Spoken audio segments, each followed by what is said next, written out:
अगर मान लो अगर किसी साथी को आप जिस लेवल पे हैं उस लेवल पे पहुंचना है, तो वो किस प्रकार की स्किल्स उसके अंदर होनी चाहिए सर?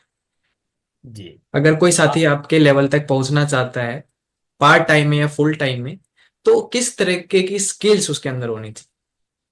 जी, पहले मैं बात करूं कि जो एसोसिएट बायर हमारे पास आते हैं या हमारे ग्रुप में आते हैं, उस एसोसिएट बायर को आगे बढ़ाने के लिए पहले खुद हमारे अंदर एक कमिटमेंट होना चाहिए। पहले हमारे अंदर एक संकल्प होना चाहिए कि ये एसोसिएट बायर हमारे ग्रुप में आ चुका है, अब मुझे इसे आगे बढ़ाना है। जी।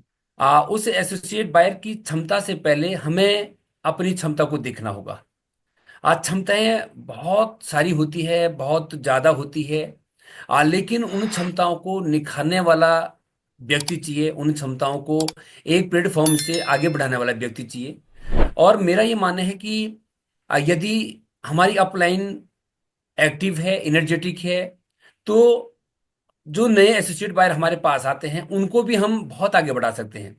और यदि हमारे अंदर क्षमता नहीं है तो हमारे कई एसोसिएट बायर क्षमतावान होते हुए भी क्षमतावान होते हुए भी वो अपने उद्देश्य को पूरा नहीं कर पाते हैं, अपने परिणाम तक नहीं पहुंच पाते हैं। तो पहले मैं इस बात को महत्व दूंगा कि जो एसोसिएट बायर आ रहा है और जो उसको ला रहा है, पहले लाने वाले के अंदर क्षमता चाहिए, लाने वाला पहले मजबूत चाहिए। कई बार हम स्वार्थ बस कहें या लालच बस कहें, लोगों को ले आते हैं और मन में ये बात रहती है कि ये बंदा काम करे, मुझे काम करने की जरूरत ना पड़े। उसी पे हम धक्का मारना शुरू करते हैं। उसी उसी से फोन पे बात करना शुरू करते हैं, भाई ये काम करे, मुझे न करना पड़े। तो पहले तो जो अपलाइन है या जो स्पॉन्सर है उसको पहले अपने अंदर किसी एसोसिएट बायर को, किसी लीडर को आगे बढ़ाने की एक क्षमता खुद पहले डेवलप करनी पड़ेगी। जी सर। और नए एसोसिएट बायर की अगर हम बात करें तो उनके पास एक विजन धीरे धीरे करके हम डेवलप करें।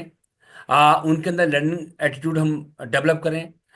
उनके साथ हम फील्ड में काम करने के लिए पूरी प्लानिंग करें। ये हमारी जिम्मेदारी है।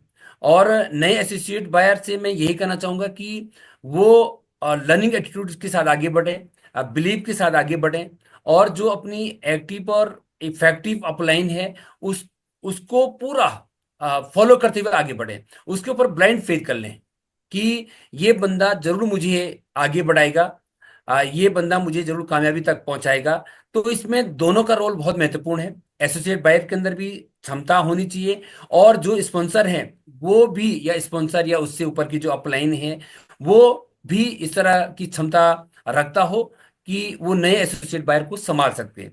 होता यह है कि हम लोगों को ले तो आते हैं, जैसे आपने भी बहुत बढ़िया अभी एक प्रोग्राम रखा था कि इनपुट का रेशो हमारा जितना होता है उससे ज्यादा रेशो हमारा आउटपुट का होता है। उसके जी। पीछे कारण क्या है कि हम लोगों को ले तो आए लेकिन हम संभाल नहीं पाए। और यदि हमने संभालना शुरू कर दिया तो फिर हम नेटवर्क मार्केटिंग में बादशाह बन सकते हैं। नेटवर्क मार्केटिंग में बादशाह बन सकते हैं। चार लोग भी हमारे ग्रुप में अगर आते हैं तो उनको हम बहुत बड़े तरीके से आगे बढ़ा सकते हैं।